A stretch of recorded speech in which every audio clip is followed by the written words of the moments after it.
We can do it. It's Monday morning. Good Monday, everybody. And We we hope you guys are are having live. a great Monday. Russell's background is beautiful, and you know that we're going to dive into that. But you guys are listening to Author Talk with me, Amy, Russell, and we have Sandy today. So, hey, how's everybody doing? How was everybody's weekend? What's happening? I'm glad you have me today, too. Fern, I miss you, but I do enjoy being on when you're not available. So Fern is out What, you don't teaching. like being on when she is available? Yes, I do. I mean, what are you saying, Sandy? I'm saying He's I would taking a rather break. be on with Fern than I would with you. Ooh. Well, I don't even blame you. I completely understand. Fern's a nicer person than I am. Well, I think Fern brings a different style to our show than I did when I was on all the time, and I love that about her. I love that. I love her uniqueness, and with the cigar and all of that, I love all that about Fern. And I love that. What's the reason she's not here this morning is because she is teaching writing to elementary school kids. I And don't what love it. I greater hate it than when Fern's gone no matter what. I hate it. Okay. I'm selfish. I like her on the so you don't show. like me. You like Fern more than you like me. That's it then. Yeah, we'll throw Amy off, except she's the only one that knows how to run this show. I was So we can't. gonna say, you all love me, okay? Because I make the whole thing go live. So I'm Yeah, you everybody's make it all work. friend. So, Absolutely. Amy, what did you do this weekend? I named my dog. I mean, I did Okay. other things, but I named my So is dog. it sunrise? So it matches your daughter's names? No, Russell, it's not. I named him Bruno because he reminds me of the dog from Cinderella with his like demeanor. And because you guys know Encanto is really big in my house. And Okay, if is we it don't talk Bruno about or Bruno. Bluto? Bruno. I I think you thought said. of Bluey. I thought of Bluey because they Good love morning, to say, Greg. hey, Greg, but that's going to, fade. So I named him Bluey, the Bruno. best. Yeah. Bruno. Have you guys seen the Bluey animated show? If you have not, I am a full grown adult, at least half the time. And I No, hope not even half. Not even I half. I'd rather recommend this slip show. my It's so wrist good. than watch that show. It's so great. It's an What's it Australian about? children's show, and it is fantastic. I highly recommend it. It's not like Blue's Clues or anything like that, No, is it? it's just like about these blue healers, and one of them's name is Bluey, and they like teach them life lessons and stuff But in like Australia. that would be like if you have a dog that's brown, calling him Brownie, and if it's I white, calling totally him almost So named you my named dog it Brownie. Bluto. No, I mean Bluey. I thought about Bluey. it. Okay, so I really wanted the name Groot because you guys know I love Marvel, and I got nixed hardcore. But Bruno was a name we could agree on because it was Bruno or Winston. Winston is great, but Bruno just fit Winston's him. the cat's name. Cat. Yeah, because the True. cat's never going to come to you anyway, so you can't say, Winston, come here. I mean, that's true. My cat, I call him Mowgli. He doesn't come to me. So that's true. True statement. But that's what I did. I named my dog, and I think So that's this really is all like I the did. official announcement of the name of your new dog. I was sure the dog's name was going to be Sunrise, so it would match your daughter's names. That's my nickname for you. You give your daughters hippie names. You don't. That is not your nickname for It's Russell. my nickname for Russell is Sunrise. Russell I like that and name. I would go Sunrise. with that Oh my name. God. I'm gonna change him in my phone to Sunrise because then it'll be. You know, I had cigars with a bunch of bikers one day in a cigar bar, and they actually said, your new biker name is Mayor." That was my biker name that those bikers gave me. But I like Sunrise better. I like Sunrise because it fits you. I like it. I like it a lot. How does Sunrise fit Russell? I just don't get Because that. I am full of sunshine. Ah. The positivity just radiates from him. Yeah. Oh, sure. That's sure, it does. And I'm pretty. Yeah, and he's gorgeous. I mean, Yeah. you He got is called a movie gorgeous, star and he today. looks like a movie star. He was already Yeah, been and told he that did get today. told that today. So I love it. But no, Russell, I think you look like a best-selling author. I think I look like a crotchety old man. So thank you. I'll go with your thing. You know, Hey, who is the guy from? Who is the author from? Oh, he has the beard, and he. Anyway, I'm going to think of it while we talk. But Okay, I got to tell you about this farmer's market. I went to another farmer's market.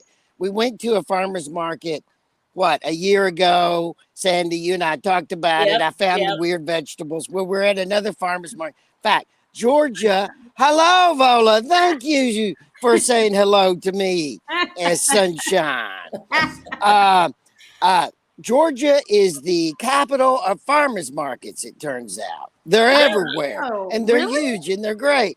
And it was actually not cold this weekend. So we went to our first farmers market and it was beautiful, lots of fresh vegetables. We got lots of stuff. But one special thing that we got was this African vegetable that's kind of like a turnip, but it's purple. Like a turnip. I guess turnips are purple. It's purple too, but it's from Africa.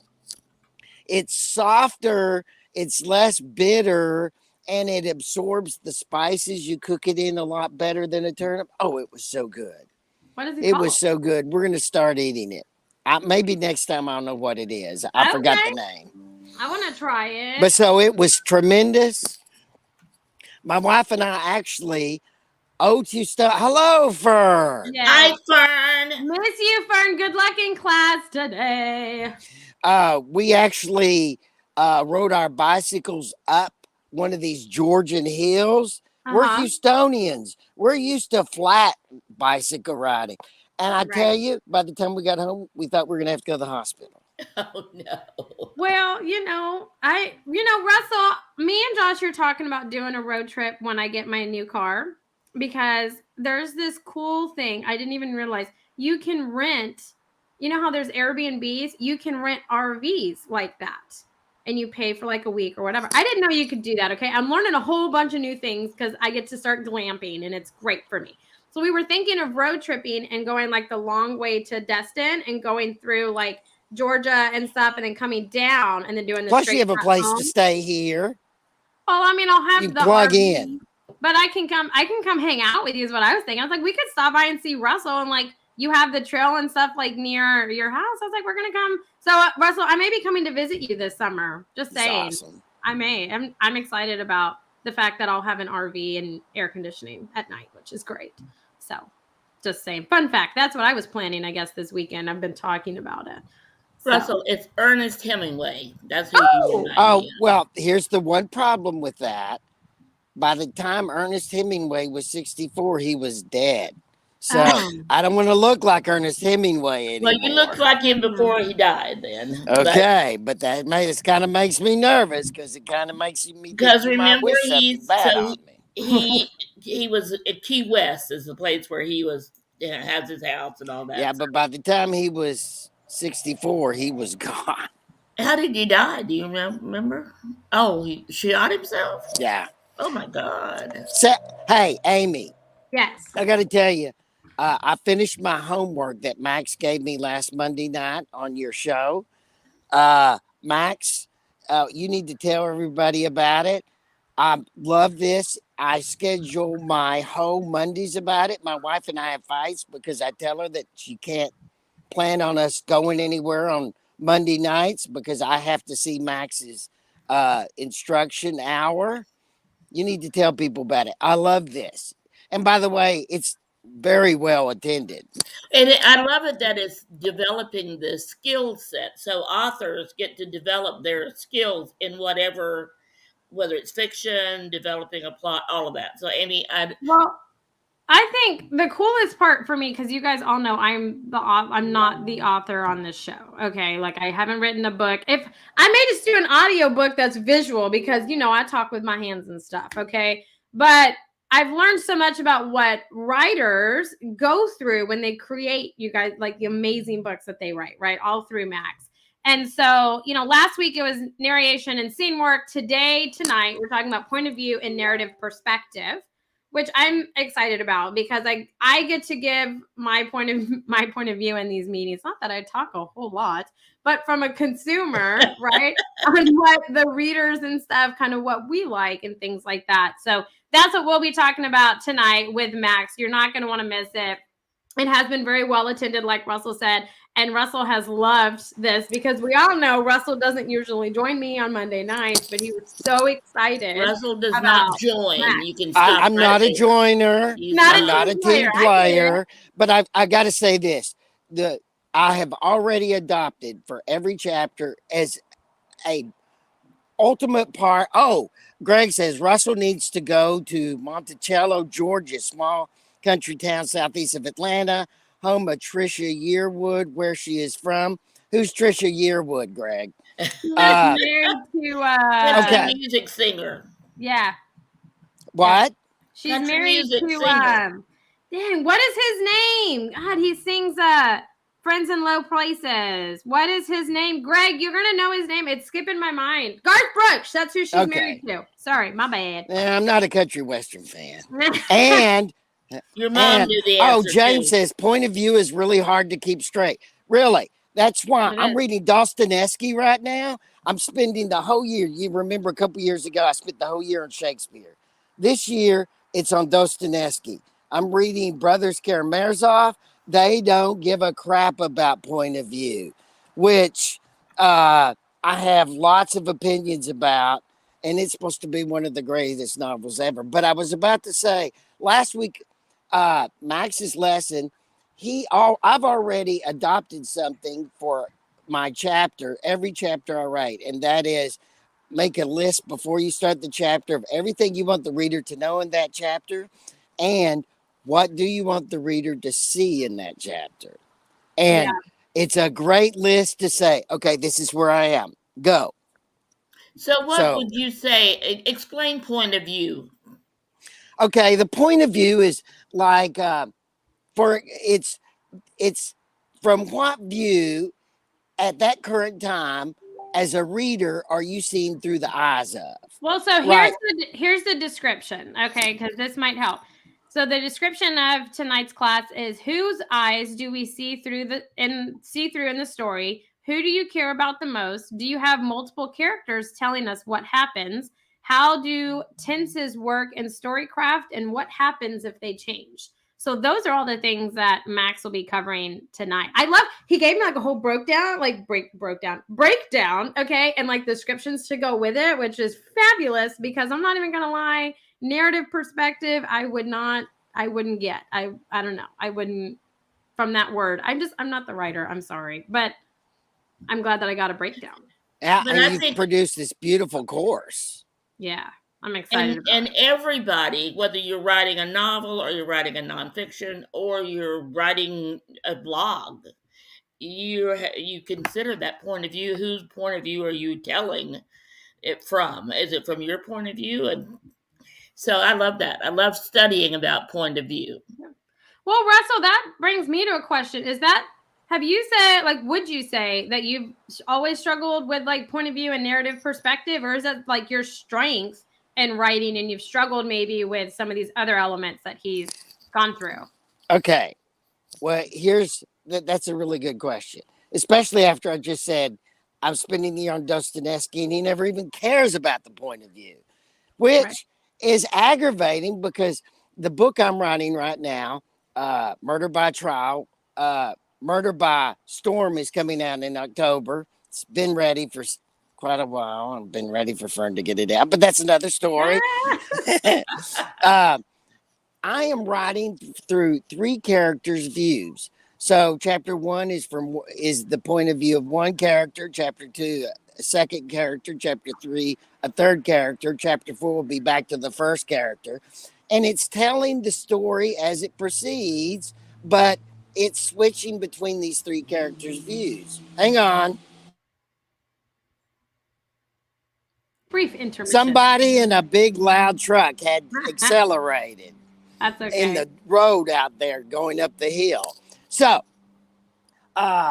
this is one of the principal things I'm working on in this book of cleaning up the point of view, because, I haven't had trouble with the point of view, but it's not perfect. I want perfect. So, this is something I'm working hard on all the time, and I'm really excited about tonight's My only trouble is I'm going to have 100 questions and 200 things to argue with Max on, and I'm not going to be able to do it because I have 1 hour to listen to him, so I got to shut up. You can argue with me Wednesday morning. But as I'm listening to you, Russell, it occurs to me what a great, great, great opportunity it is for the members of through the eyes of the authors and others that are attending to get this kind of training. Oh my gosh. I mean, really nice. that's really, and only because Amy, well, because we know Fern and because Max is Fern's writing coach, and she was able to get him. He's a very well acclaimed writing coach. And so I think anybody that's not taking advantage of this, that's right. Because is it too late to attend the last two, or no? I mean, anyone can join. I have all their recordings, which you is have what the recordings from the first four. So yeah. So Well, if you're a writer, you owe it to yourself to get this kind of coaching training for the books that you're writing. Okay, another thing that I really like, Sandy, is Amy's kind of turned her Wednesday morning gab session into a reinforcement on what, because Max always slops some homework at the end on refining what he's talked about. Yeah. And so the Wednesday morning session that Amy has, what's it called, Amy? It's just the mastermind that goes with the Well, I don't know why you say just, because now it's like an integral part of Monday night. We only had a few people on last Wednesday, and I was like, that's a shame, because it was simple, but it was pretty crucial homework to reinforce what he had talked about, and we got to talk about it. And I'm kind of, I never came to your Wednesday morning shows either. And now it's like, I'm there because I want to talk about what I did, and I want to criticize the other authors about what they did. I think that's what makes Wednesday mornings, in my opinion, so great, is because one, you have a network of other writers and authors to bounce ideas off of that can give you probably better feedback than I could, because they are writers, right? And I just help facilitate the conversation, honestly. But it's awesome to see, like, they do the homework and they're reading it out loud, and then you guys are kind of not critiquing it, but giving suggestions and kind of hoping to make it stronger and better. And I think, that's what every writer and author needs. It's fun. Okay, this is a perfect example. Last Wednesday, when the authors were talking, and Sandy, you probably have experienced this in other things, everyone took different points from Max's hour. And their homework was different, because they were like, oh, I heard A, I'm going to work on A. Julie heard B, so Julie worked on B. I actually heard the whole, what do you want the reader to learn? What do you want the reader to see? Which was completely different. They didn't even address that in their part. And that was the main thing I did. And so the whole thing about Wednesday was I got to hear the stuff that I didn't listen to Monday night. It was funny, because we hear things like that, different things, depending on our point of view, usually. So what our background is, we have filters and we hear what we hear. But I love that. That's a great story. Yeah. Well, okay, I want to bounce an idea off of you guys. So Russell, how well do you feel like you have established an author brand? Like, people know you as an author, you have colors, a good headshot, all of If I said well, then I would be delusional and not in contact with myself. Right. Because I'm terrible at it. And even if I was good at it, I would not be good at it relative to the world, because it's so big, and the reading community worldwide and even in America is so huge. So no matter how good it was, it wouldn't be good enough, nor would I be satisfied. Right. Well, I don't know if you would ever be satisfied, Russell, but we'll pretend that you will. Okay. Because I'm thinking about doing on Through the Eyes of Authors, like an author's branding series, kind of like what Max did, but about, the whole branding. Because, like Fern's a publisher and she's an author, right? So she's going to have her publishing brand and then she's going to have her author brand. And me and Fern were talking about this. She gave me a call Saturday during the day, and this was all Fern's idea. She just wanted me to help do it because I guess this is what I'm good at. But she doesn't know what her author brand is. Like, she's struggling to communicate with her readers, and kind of convey, a trusting relationship, right, with them, and they can expect what to see. Like she was saying, she shares a bunch of stuff, but none of it fits her brand and what she writes and just her as an author, right? But the Inklings brand, people know. They know what to expect. They know what, they're getting. So, I don't know. I know that this is a struggle for everybody, right? Is creating a brand. Even just a business, creating a brand, sticking with that and building that brand recognition. I feel like it has to be harder for authors. So if you're listening now or in the replay, put in the comments, what you kind of think your author brand is, if you're struggling with that, because I'm thinking about doing an author branding series. It's a thought. It's just a thought in my mind. I think that's great. And I know, so this is to also put a plug in for Ready, Set, Pitch conference coming up next month with the Houston Writers Guild. And one of the speakers is Alexa the keynote, or I know she's going to be speaking. And I'm on her email list, and branding, the whole thing about authors, whether you're published by Random House or whether you created a publishing company when you publish your book, you are in business. You have a business as an author, and your job is to be successful in that business.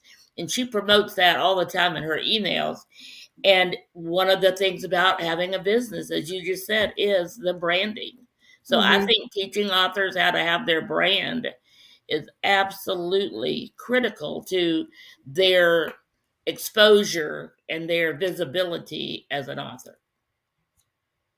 Well, I remember, Sandy, when me and you were working together, that was like everyone's number one struggle was, how do I get readers? How do I get reviews? How do I build? Because it was hard for authors to establish that they are their own business, right? You have to get out there and get your hustle on and get your marketing and your books out in people's hands and get out in front of people. But how do you do that if people don't know who you are, if you're not consistent on all of your stuff? So I just thought it was interesting. Fern called me and she was like, this is the struggle I have that my authors, are also having. So do you think this would be a good thing? So I just thought I'd run it by you guys live on air. I don't know why it's live on air, but I think Raquel and James just said that it's really hard if you're a multi-genre author, which he is.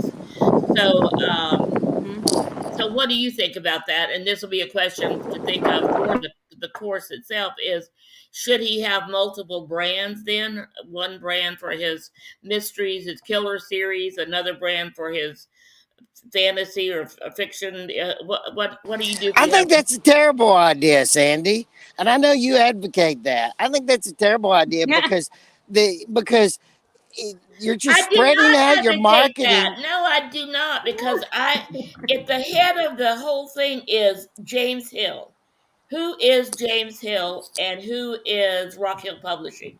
That's the brand. And from that, then you could go into multiple looks or something. Well, but the basics is him. Well, the brand for him as an author is James Hill, right? Yes. So it doesn't matter if he writes sci-fi, murder mystery, nonfiction, and children's books. Him as an author is his brand, and just being consistent with that. And you can be multi-genre or whatever, but being consistent with showing that, I think, is the struggle everyone has, because they don't see themselves as the brand. They see their book and their genre as the brand, and it's not. That's just a branch of what you write. And so you have to see yourself as the brand. You are the author. It's you that's the brand. Yeah, I love that. But the trouble is it's so hard to penetrate the readers out there, to get readers to see what you want, that you can't, that if you dilute even more what you're trying to do, you're less likely to get there. So I Well, think James but has got Russell, the you write you have a children's section and you write murder mystery, but you probably market them differently, right? So do you consider yourself a children's author, or that's not even on your radar? Wow, you just like turned against me Sorry. and turned the argument against me. He's used I to hate you. turning I it, think you Amy, just but not you. I'm smarter than I look. This is probably the only thing I do that I'm not considered the nice person. I But not where Russell's concerned, I am not nice. I think that's a good point, but I think you've got to concentrate it. That's my argument because it's too impossible. Like when my next book comes out. Mm-hmm. And Amy, you're still going to win this argument because I have children's books coming out too, and Okay. I'm not gonna market it the same way. So you still get to win this argument. I will concede it. But when my book he will comes go out, down fighting. right? I'm not going to quit talking. I mean, I like to talk, right? Okay, all right. But when my next book comes out, I'm going to be doing the Amazon commercials. I'm going to be doing the clicks that Sandy and you and I did when my first book come out. But I'm going to be doing it in even more concerted. And because things have changed since then. There's a lot of new things that you can do, and Amy's great at doing them. What are some of the new things I can do? Oh, well, I mean, you can promo stack it.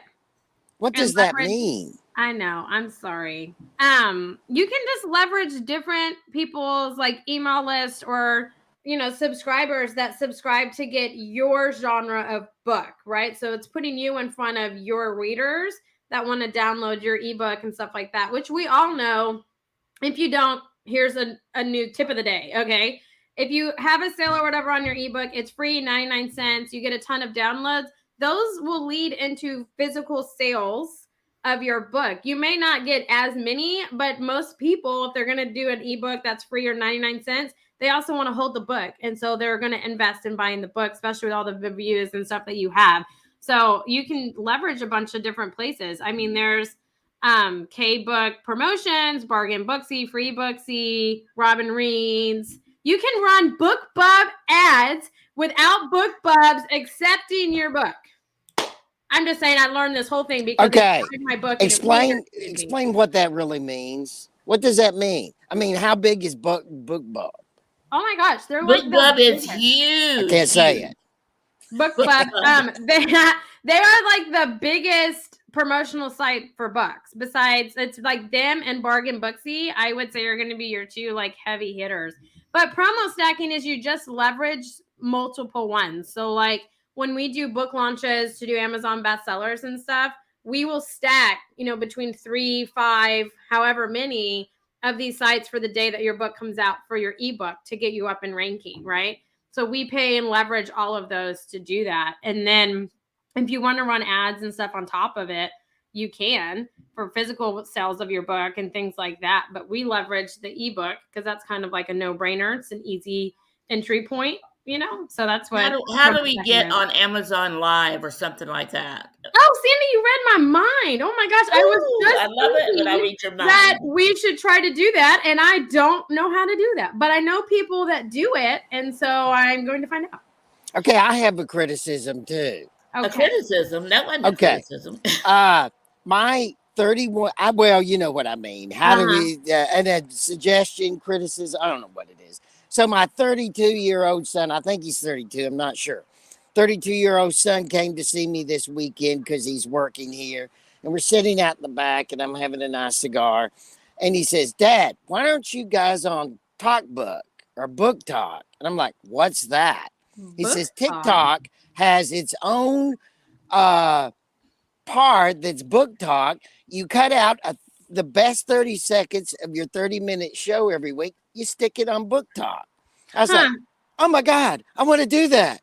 I immediately texted it to Amy yesterday. She didn't respond, so I figured I made her mad. And no, I got it. I got to figure out how to do it. I'm like, wow, that sounds great because TikTok is blowing up. I know. It really is. Who It would have truly, thought that truly is. TikTok would be the hot thing I going would this year? not have thought of that. But Russell, I had like the big epiphany, kind of like you had. So you sent me the book talk, which I know I didn't respond. You can hate me later. But I was thinking when I was can hate you now and later. That's It fine. works. That's cool. You can hate me all day. I mean, it's a Monday. I get it. But when me and Fern were talking about this branding thing, it was like just so divine, right? Because I was already thinking about creating a website and everything for Author Talk. So it was like branded. It would host. We could have our previous movies shows up there because you guys, we've been doing this for 5 years and we don't have a website. I mean, that's brilliant. You should do that. Totally. I know. So that's on my list for this week, right? I was like, okay, I'm going to do this. And then I was like, Amazon Live. I know some people that are on there. How can I get on Amazon Live with Author Talk, right? It was a whole thing. And then Fern came up with this like branding series and you sent me book talk and I was like in overload. I was like, holy crap. Okay, I wouldn't have responded to me either if I was in overload like that. But you do need to get all that crap done this week. So hurry it up. Thank you. Thank you so much. You notice, I didn't cuss. I want the viewers to notice I didn't cuss because we've got some discussion about some of the word choice that I use. So I'm working on it, guys. Hey, working on it. A for effort, man. A for effort, 100%. But yeah, so stay tuned because I'm thinking of working on that this week. And now I have to get it done. Russell told me I had to get it done. So it's like, I need to, or it's going to start putting nails in my coffin. And not Sandy Dunn. You need to get it Amy Dunn. Because Sandy Dunn means she'll just quit returning my phone calls if she hadn't got it ready. You ghost Sandy. You ghost Russell. You can't ghost Russell, Sandy. Of all people, I live in fear. I didn't realize, I've realized more in retirement how much I do that than I ever did when I was working full speed ahead, because I was working around the clock and I'm like, I know I'm getting a lot done, but I'd start so many things. Like right now, I'm reading like 5 books at one time. Oh, Sandy, how are you keeping those straight? I'm doing good to finish one book. Okay. I didn't say I finished. Sandy, my new rule is the Stoic Rule. Because last year I studied Stoicism. That's our job, James Hill. Right. Yes. So this year, the Stoic Rule is you do not read many books. You read and learn and study one book. I'm spending the whole year on Brothers Karamazov. Okay. And maybe by the end of the year, I'll learn how to say it correctly.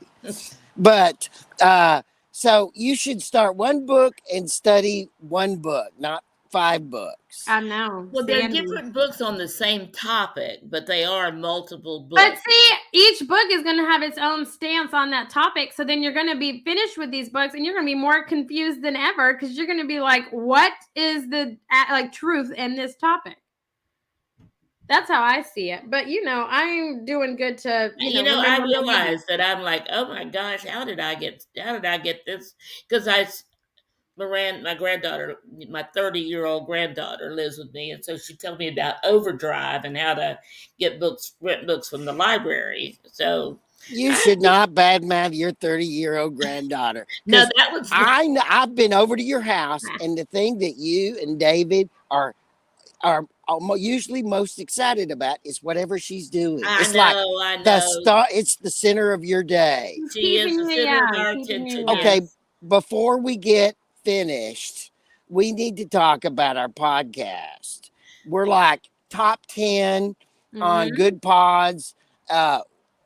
Amy, what other channels are we on? How do people find us? Because we're doing real well. And by the way, if you're listening to us this week on Good Pods, thank you so much. Yes.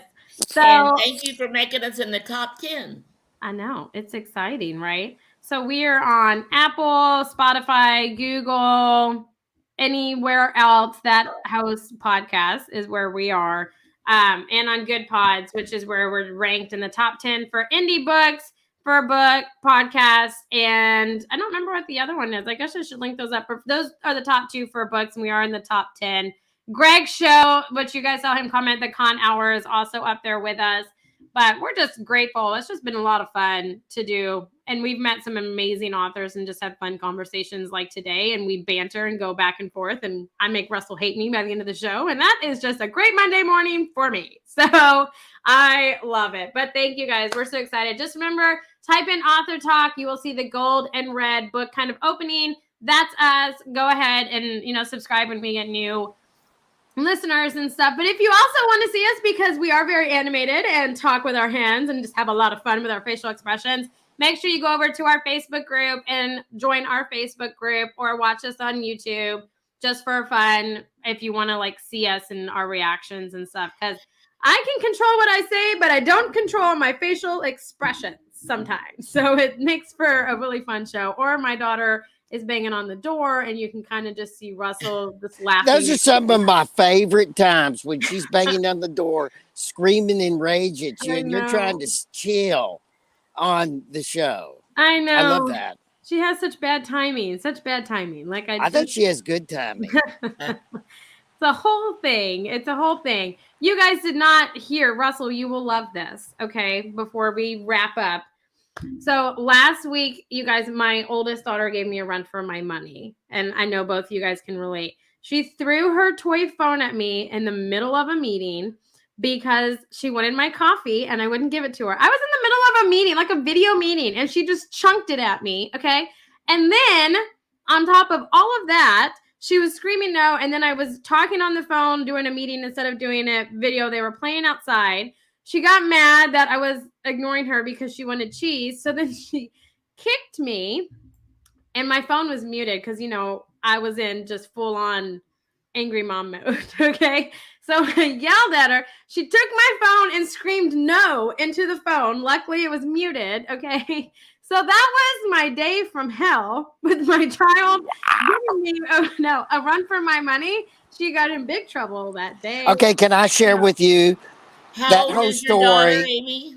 That whole story makes me so happy. I thought it would. I thought it would make you happy. Almost as happy as the word Chattahoochee, which my house is next to, and I love saying Chattahoochee River because cool. I get this big grin on my face every time. Whoever thought of naming a river Chattahoochee? What does it have a meaning? Is it an Indian word or something? It's an Indian name. But it's a beautiful, funny Indian name. I just love it. It is. It's a good one. It is. It is. Week. That was my week from hell. Okay. I'm not even going to lie. So she's giving me a run for my money. And I had the taste that when she's 16, me and her are going to butt heads. And it's just, that's what's going to happen. It's going to be before you're 16. And by 16, she will have won.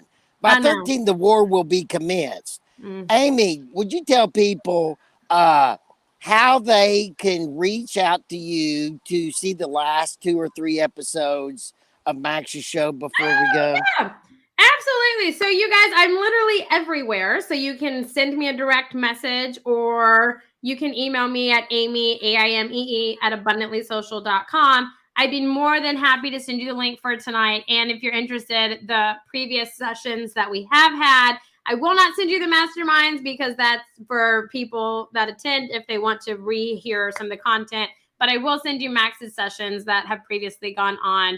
So if you don't want to email me, direct message me on literally anything. I am here. I'm an open book. You can find me anywhere. So, yeah.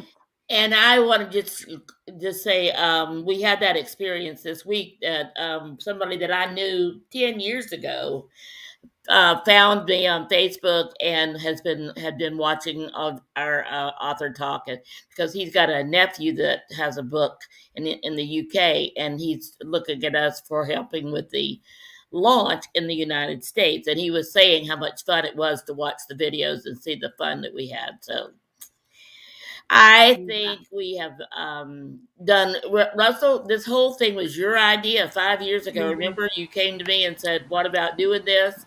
Right, and you didn't want to do it. You were like, what? Well, like, what a commitment. But it's been fun.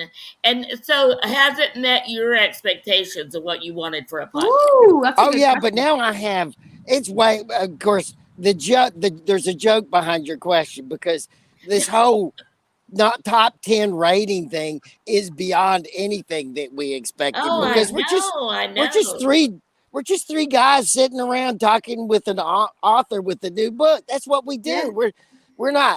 We don't Three pretend to be amigos. intellectual. We don't pretend to. We're not snotty. It's just, hey, what'd you do today? How's your book going? What are you gonna do next? That's And what we normally do. we have an author guest on, and we're interviewing them about their book, and they get all of this visibility. And I was looking at the author we were supposed to have today. I was looking over her one sheet and looking at all the places and all the podcasts where she's been. It's amazing some of the podcasts out there where authors can go talk about their book, maybe read from it a little bit, talk about why they wrote the book, and get lots of visibility. Podcast is like the hottest thing going right now. Oh, and I can tell you over here in Georgia, there are tons of podcasts. Yeah. And I guess because the population is situated closer together, there are a ton of writers conferences and book conferences. Next month I'm going to my first of several Georgia book conferences. Very excited about it. Author Talk is going to be there too, I can tell you. Absolutely. That's one of the things you do best is talk about promoting author talk when you go into these conferences and places where authors are hanging out.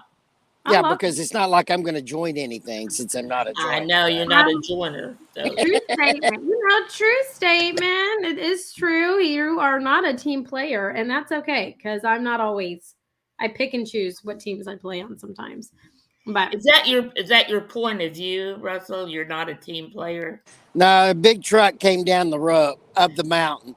When these trucks come up the side of the mountain, they accelerate and sometimes they're really loud. So I had to mute myself for a second.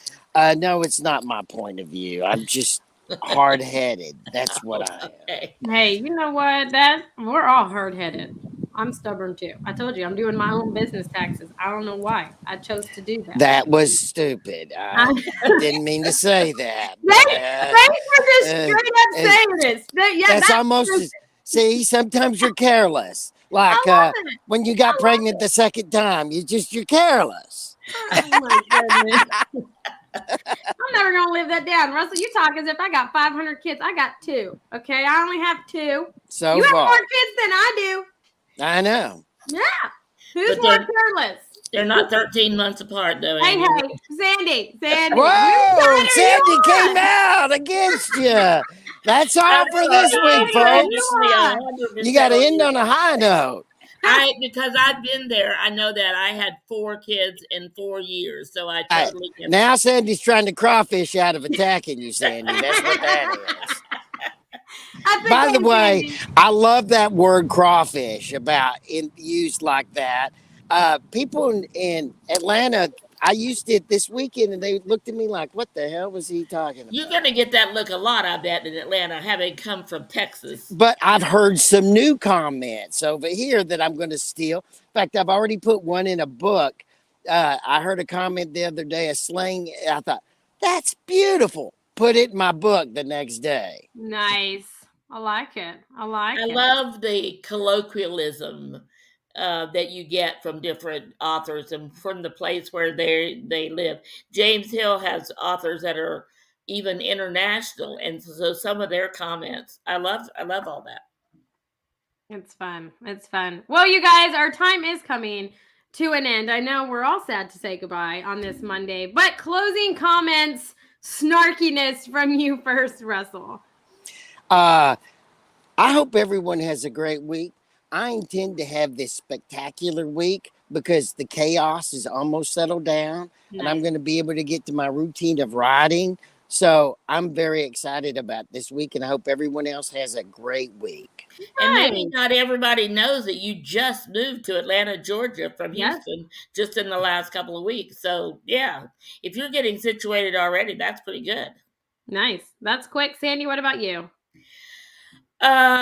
This week, we have, we're one of the things I'm doing most this week is help promote and get ready for the Ready, Set, Pitch conference that's coming up in April. I'm excited about that.